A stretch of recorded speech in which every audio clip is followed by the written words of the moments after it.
السلام علیکم، میں سفیزہ مز اسلام اور میرے پاس یہ مکاشفۃ القلوب کی کتاب ہے۔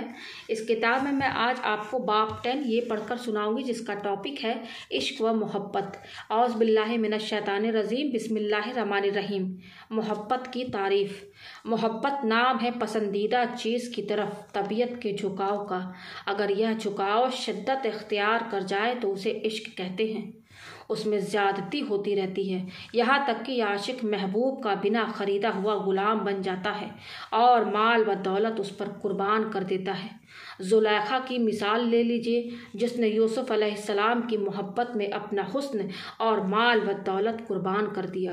زلیخا کے پاس 70 اونٹوں کے بوجھ کے برابر جواہرات و موتی تھے، جو عشق یوسف میں نثار کر دیے۔ جب بھی کوئی یہ کہہ دیتا کہ میں نے یوسف علیہ السلام کو دیکھا ہے تو وہ اسے بیش قیمتی ہار دے دیتی، یہاں تک کہ کچھ بھی باقی نہ رہا۔ اس نے ہر چیز کا نام یوسف رکھ چھوڑا تھا اور محبت کی زیادتی میں یوسف علیہ السلام کے سوا سب کچھ بھول گئی تھی۔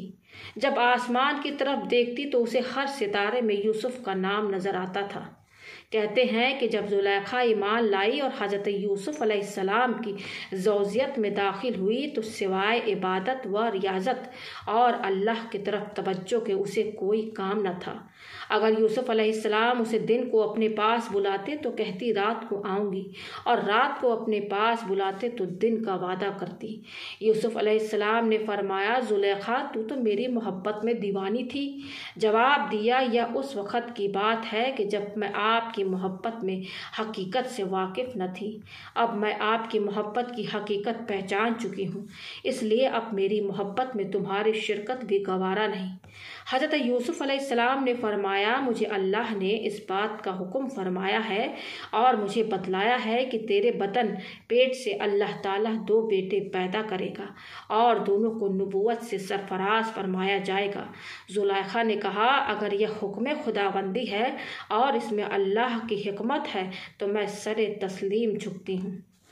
مجنوں نے اپنا نام لیلا بتایا۔ مجنوں نے کسی سے پوچھا، تیرا نام کیا ہے؟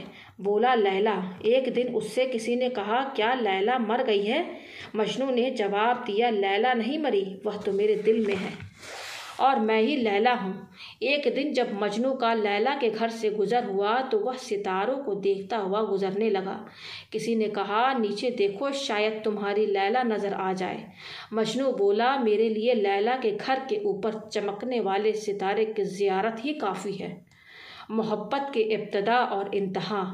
جب منصور حلاج کو قید میں 18 دن گزر گئے تو جناب شبلی رحمۃ اللہ علیہ نے ان کے پاس جا کر دریافت کیا، اے منصور، محبت کیا ہے؟ منصور نے جواب دیا، آج نہیں کل یہ سوال پوچھنا۔ جب دوسرا دن ہوا اور ان کو قید سے نکال کر مقتل کی طرف لے گئے تو وہاں منصور نے شبلی کو دیکھ کر کہا، شبلی، محبت کی ابتدا جلنا اور انتہا قتل ہو جانا ہے۔ اشارہ۔ جب منصور رحمۃ اللہ علیہ کی نگاہ حق دیکھنے والی نگاہوں نے اس حقیقت کو پہچان لیا کہ اللہ تعالیٰ کے ذات کے سوا ہر چیز باطل ہے اور ذات الہی ہی حق ہے، تو وہ اپنے نام تک کو بھول گئے۔ لہٰذا جب ان سے سوال کیا گیا کہ تمہارا نام کیا ہے تو جواب دیا، میں حق ہوں۔ منتہا میں ہے کہ محبت کا صدیق 3 چیزوں میں ظاہر ہوتا ہے۔ محب، محبت کرنے والا، محبوب کی باتوں کو سب کی باتوں سے اچھا سمجھتا ہے، اس کے مجلس کو تمام مجلسوں سے بہتر سمجھتا ہے اور اس کی رضا کو اوروں کی رضا پر ترجیح دیتا ہے۔ کہتے ہیں کہ عشق پردہ دری کرنے والا اور رازوں کو ظاہر کرنے والا ہے اور وسط ذکر کی شیرینی کے وقت روح کے غلبہ شوق کا بوجھ اٹھانے سے عاجز ہو جاتا ہے، یہاں تک کہ اگر وسط کی حالت میں انسان کا کوئی عضو بھی کاٹ لیا جائے تو اسے محسوس تک نہیں ہوگا۔ حکایت۔ ایک آدمی فرات ندی میں نہا رہا تھا، اس نے سنا کہ کوئی شخص یہ آیت پڑھ رہا ہے، اے مجرموں، آج علیحدہ ہو جاؤ۔ یہ سنتے ہی وہ تڑپنے لگا اور ڈوب کر مر گیا۔ محمد بن عبداللہ بغدادی رحمۃ اللہ علیہ کہتے ہیں، میں نے بصرہ میں ایک بلند مقام پر کھڑے ہوئے ایک نوجوان کو دیکھا جو لوگوں سے کہہ رہا تھا کہ جو عاشقوں کی موت مرنا چاہے اسے اس طرح مرنا چاہیے کیونکہ عشق میں موت کے بغیر کوئی لطف نہیں۔ اتنا کہا اور وہاں سے خود کو گرا دیا۔ لوگوں نے جب اسے اٹھایا تو وہ دم توڑ چکا تھا۔ جناب جنید بغدادی رحمۃ اللہ علیہ کا قول ہے کہ تصوف اپنی پسند کو ترک کر دینے کا نام ہے۔ حکایت زہریاز میں ہے، حضرت ذوالنون مصری رحمۃ اللہ علیہ کہتے ہیں، ایک دن میں خانہ کعبہ میں داخل ہو گیا۔ میں نے وہاں ستون کے قریب ایک برہنہ نوجوان مریض کو پڑے دیکھا جس کے دل سے رونے کی آوازیں نکل رہی تھی۔ میں نے اس کے قریب جا کر اس سے سلام کیا اور پوچھا، تم کون ہو؟ اس نے کہا، میں ایک غریب الوطن عاشق ہوں۔ میں اس کی بات سمجھ گیا اور میں نے کہا کہ میں بھی تیری طرح ہوں۔ وہ رو پڑا۔ اس کا رونا دیکھ کر مجھے بھی رونا آ گیا۔ اس نے مجھے دیکھ کر کہا، تم کیوں رو رہے ہو؟ میں نے کہا، اس لیے کہ تیرا اور میرا مرج ایک ہے۔ اس نے چیخ ماری اور اس کی روح پرواز کر گئی۔ میں نے اس پر اپنا کپڑا ڈالا اور کفن لینے چلا گیا۔ جب میں کفن لے کر واپس پہنچا تو وہ جوان وہاں نہیں تھا۔ میرے منہ سے اچانک سبحان اللہ نکلا۔ تب میں نے ہاتف غیبی کی آواز سنی جو کہہ رہا تھا، اے ذوالنون، اس کی زندگی میں شیطان اسے ڈھونڈتا تھا مگر نہ پا سکا۔ دوزخ کے مالک نے اسے ڈھونڈا مگر نہ پا سکا۔ رضوان جنت اسے تلاش کے باوجود نہ پا سکا۔ میں نے پوچھا کہ وہ پھر کہاں گیا؟ جواب آیا، اپنے عشق، کثرت عبادت اور توبہ میں جلدی کی وجہ سے وہ اپنے قادر رب العزت کے حضور پہنچ گیا ہے۔ عاشق کی پہچان۔ ایک شخص سے عاشق کے متعلق پوچھا گیا۔ انہوں نے کہا، عاشق میل ملاپ سے دور، تنہائی پسند، غور و فکر میں ڈوبا ہوا اور چپ چاپ رہتا ہے۔ جب اسے دیکھا جائے وہ نظر نہیں آتا، جب بلایا جائے تو سنتا نہیں، جب بات کیا جائے تو سمجھتا نہیں، اور جب اس پر کوئی مصیبت آ جائے تو غمگین نہیں ہوتا۔ وہ بھوک کی پرواہ اور ننگے ہونے کا احساس نہیں رکھتا، کسی کی دھمکیوں سے نہیں ڈرتا۔ وہ تنہائی میں اللہ تعالیٰ سے التجائیں کرتا ہے، اس کی رحمت سے انس و محبت رکھتا ہے۔ وہ دنیا کے لیے دنیا والوں سے نہیں جھگڑتا۔ جناب ابو تراب بخشی رحمۃ اللہ علیہ نے عشق کی پہچان میں یہ چند شعر کہے ہیں، تو دھوکہ نہ دے کیونکہ محبوب کے پاس دلیلیں اور عاشق کے پاس محبوب کے تحفوں کی وسائل ہے۔ ایک پہچان یہ ہے کہ وہ اپنی سخت آزمائش سے لطف اندوز ہوتا ہے اور محبوب جو کرتا ہے وہ اس پر خوش ہوتا ہے۔ اس کی طرف سے منع کرنا بھی عطیہ ہے اور فقر اس کے لیے عزت افزائی اور ایک فوری نیکی ہے۔ ایک پہچان یہ ہے کہ وہ محبوب کی فرما برداری کا پکا ارادہ رکھتا ہے اگرچہ اسے ملامت کرنے والے ملامت کریں۔ ایک پہچان یہ ہے کہ تم اسے مسکراتا ہوا پاؤ گے اگرچہ اس کے دل میں محبوب کی طرف سے آگ سلگ رہی ہوتی ہے۔ ایک پہچان یہ ہے کہ تم اسے خطا کاروں کی گفتگو سمجھتا ہوا پاؤ گے، اور ایک پہچان یہ ہے کہ تم اسے ہر اس بات کا حفاظت کرنے والا پاؤ گے جسے وہ کہتا ہے۔ حکایت حضرت عیسیٰ علیہ السلام ایک جوان کے قریب سے گزرے جو باغ کو پانی دے رہا تھا۔ اس نے آپ سے کہا، اللہ سے دعا کیجیے اللہ تعالیٰ مجھے ایک ذرہ اپنے عشق کا عطا فرما دے۔ آپ نے فرمایا، ایک ذرہ بہت بڑی چیز ہے، تم اس کو اٹھانے کی طاقت نہیں رکھتے۔ کہنے لگا، اچھا آدھے ذرہ کا سوال کیجیے۔ حضرت عیسیٰ علیہ السلام نے رب تعالیٰ سے سوال کیا، اے اللہ اسے آدھا ذرہ اپنے عشق کا عطا فرما دے۔ اس کے حق میں یہ دعا کر کہ آپ وہاں سے روانہ ہو گئے۔ کافی دنوں کے بعد آپ پھر اسی راستے سے گزرے اور اس جوان کے بارے میں پوچھا۔ لوگوں نے کہا کہ وہ تو دیوانہ ہو گیا ہے اور کہیں پہاڑوں کی طرف نکل گیا ہے۔ حضرت عیسیٰ علیہ السلام نے اللہ سے دعا کی، اے اللہ میرے اس جوان سے ملاقات کرا دے۔ پھر تو آپ نے دیکھا وہ ایک چٹان پر کھڑا آسمان کی طرف دیکھ رہا تھا۔ آپ نے اسے سلام کہا مگر وہ خاموش رہا۔ آپ نے کہا، مجھے نہیں جانتے، میں عیسیٰ ہوں۔ اللہ تعالیٰ نے حضرت عیسیٰ علیہ السلام کی طرف وحی کی کہ اے عیسیٰ، جس کے دل میں میری محبت کا آدھا درجہ موجود ہو وہ انسانوں کی بات کیسے سنے گا؟ مجھے اپنی عزت و جلال کی قسم، اگر اسے آری سے 2 ٹکڑے بھی کر دیا جائے تو اسے محسوس بھی نہ ہوگا۔ جو شخص 3 باتوں کا دعویٰ کرتا ہے اور خود ان کو 3 چیزوں سے پاک نہیں رکھتا اس کا دعویٰ جھوٹا ہے۔ پہلا، جو شخص ذکر الہی کی مٹھاس کو پانے کا دعویٰ کرتا ہے مگر دنیا سے بھی محبت رکھتا ہے۔ دوسرا، جو اپنے اعمال میں اخلاص کا دعویٰ کرتا ہے مگر لوگوں سے اپنی عزت افزائی کا خواہش مند ہے۔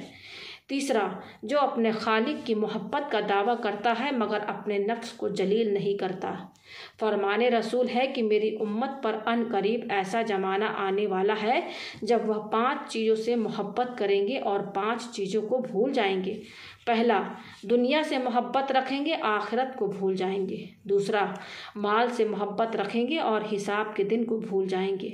تیسرا، مخلوق سے محبت رکھیں گے مگر خالق کو بھول جائیں گے۔ چوتھا، گناہوں سے محبت رکھیں گے مگر توبہ کو بھول جائیں گے۔ پانچواں، مکانوں سے محبت رکھیں گے اور قبر کو بھول جائیں گے۔ حضرت منصور ابن عمار رحمۃ اللہ علیہ نے ایک جوان کو نصیحت کرتے ہوئے کہا، اے جوان، تجھے تیری جوانی دھوکے میں نہ ڈالے۔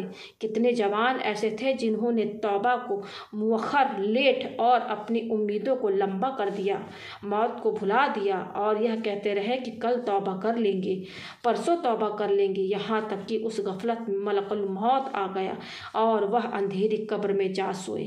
نہ انہیں مال نے، نہ انہیں غلاموں نے، نہ اولاد نے اور نہ ہی ماں باپ نے کوئی فائدہ دیا۔ فرمان الہی ہے کہ اس دن اموال و اولاد کچھ فائدہ نہ دیں گے۔ اے رب ذوالجلال، ہمیں موت سے پہلے توبہ کی توفیق دے، ہمیں خواب غفلت سے ہوشیار فرما دے اور سید المرسلین صلی اللہ علیہ وسلم کی شفاعت نصیب فرما۔ مومن کی تعریف یہ ہے کہ وہ ہر گھڑی توبہ کرتا رہے اور اپنے پچھلے گناہوں پر شرمندہ رہے، تھوڑی سی متاع دنیا پر راضی رہے، دنیاوی کاموں کو بھول کر آخرت کی فکر کرے اور خلوص دل سے اللہ تعالیٰ کی عبادت کرتا رہے۔ ایک منافق بے حد بخیل تھا۔ اس نے اپنی بیوی کو قسم دی کہ اگر تو نے کسی کو کچھ دیا تو تجھ پر طلاق ہے۔ ایک دن مانگنے والا ادھر آ نکلا اور اس نے خدا کے نام پر سوال کیا۔ عورت نے اسے 3 روٹیاں دے دیں۔ واپسی میں اسے وہی بخیل مل گیا اور پوچھا، تجھے یہ روٹیاں کس نے دی ہیں؟ سائل نے اس کے گھر کے متعلق بتایا کہ مجھے وہاں سے ملی ہے۔ بخیل تیز قدموں سے گھر کی طرف چل پڑا اور گھر پہنچ کر بیوی سے بولا، میں نے تجھے قسم نہیں دی تھی کہ کسی سائل کو کچھ نہیں دینا؟ بیوی بولی، مانگنے والے نے اللہ کے نام پر سوال کیا تھا لہٰذا میں ٹال نہ سکی۔ کنجوس نے جلدی سے تنور بھڑکایا۔ جب تنور سرخ ہو گیا تو بیوی سے کہا، اٹھ، اللہ کے نام پر تنور میں داخل ہو جا۔ عورت کھڑی ہو گئی اور اپنے زیورات لے کر تنور کی طرف چل پڑی۔ کنجوس چلایا کہ زیوروں کو تو یہیں چھوڑ جا۔ عورت نے کہا، آج میرا محبوب سے ملاقات کا دن ہے، میں اس کی بارگاہ میں بن سور کر جاؤں گی، اور جلدی سے تنور میں گھس گئی۔ اس بدبخت نے تنور کو بند کر دیا۔ جب 3 دن گزر گئے تو اس نے تنور کا ڈھکنا اٹھا کر اندر جھانکا مگر یہ دیکھ کر حیران رہ گیا کہ عورت اللہ کی قدرت سے اس میں صحیح و سلامت بیٹھی ہوئی تھی۔ ہاتف غیبی نے آواز دی، کیا تجھے علم نہیں کہ آگ ہمارے دوستوں کو نہیں جلاتی؟ حضرت آسیہ کا ایمان۔ حضرت آسیہ رضی اللہ عنہا نے اپنا ایمان اپنے شوہر فرعون سے چھپایا تھا۔ جب فرعون کو اس کا پتہ چلا تو اس نے حکم دیا کہ اسے گناگوں طرح طرح کے عذاب دیے جائیں تاکہ حضرت آسیہ ایمان کو چھوڑ دے، لیکن آسیہ ثابت قدم رہی۔ تب فرعون نے میخیں کیلیں منگوائی اور ان کے جسم پر کیلیں گڑوا دی، اور فرعون کہنے لگا، اب بھی وقت ہے، ایمان کو چھوڑ دو۔ مگر حضرت آسیہ نے جواب دیا، تو میرے وجود پر قادر ہے، لیکن میرا دل میرے رب کی پناہ میں ہے، اگر تو میرا ہر عضو کاٹ دے تب بھی میرا عشق بڑھتا جائے گا۔ موسیٰ علیہ السلام کا وہاں سے گزر ہوا۔ آسیہ نے موسیٰ علیہ السلام سے پوچھا، میرا رب مجھ سے راضی ہے یا نہیں؟ حضرت موسیٰ علیہ السلام نے فرمایا، اے آسیہ، آسمان کے فرشتے تیرے انتظار میں ہیں اور اللہ تعالیٰ تیرے کارناموں پر فخر فرماتا ہے، سوال کر، تیری ہر حاجت پوری ہوگی۔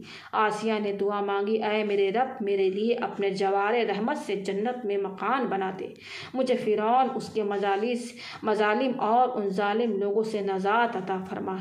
حضرت سلمان رضی اللہ عنہ کہتے ہیں آسیہ کو دھوپ میں تکلیف دی جاتی تھی، جب لوگ لوٹ جاتے تو فرشتے اپنے پروں سے آپ پر سایہ کیا کرتے تھے اور وہ اپنے جنت والے گھر دیکھتی رہتی تھی۔ حضرت ابو ہریرہ رضی اللہ عنہ کہتے ہیں کہ جب فرعون نے حضرت آسیہ کو دھوپ میں لٹا کر 4 کیلیں ان کے جسم میں گڑوا دی اور ان کے سینوں پر چکی کے پاٹ رکھ دیے گئے تو جناب آسیہ نے آسمان کی طرف نگاہ اٹھا کر عرض کی، اے میرے رب، میرے لیے اپنے زوار رحمت میں جنت میں مکان بنا۔ جناب حسن رحمۃ اللہ علیہ کہتے ہیں اللہ تعالیٰ نے اس دعا کے طفیل آسیہ کو فرعون سے باعزت رہا عطا فرمائے اور ان کو جنت میں بلا لیا، وہاں جہاں وہ زندوں کی طرح کھاتی پیتی ہیں۔ اس حکایت سے یہ بات واضح ہو گئی کہ مصیبتوں اور تکلیفوں میں اللہ کی پناہ مانگنا، اس سے آرزو کرنا اور رہائی کا سوال کرنا مومنوں اور نیکوں کا طریقہ ہے۔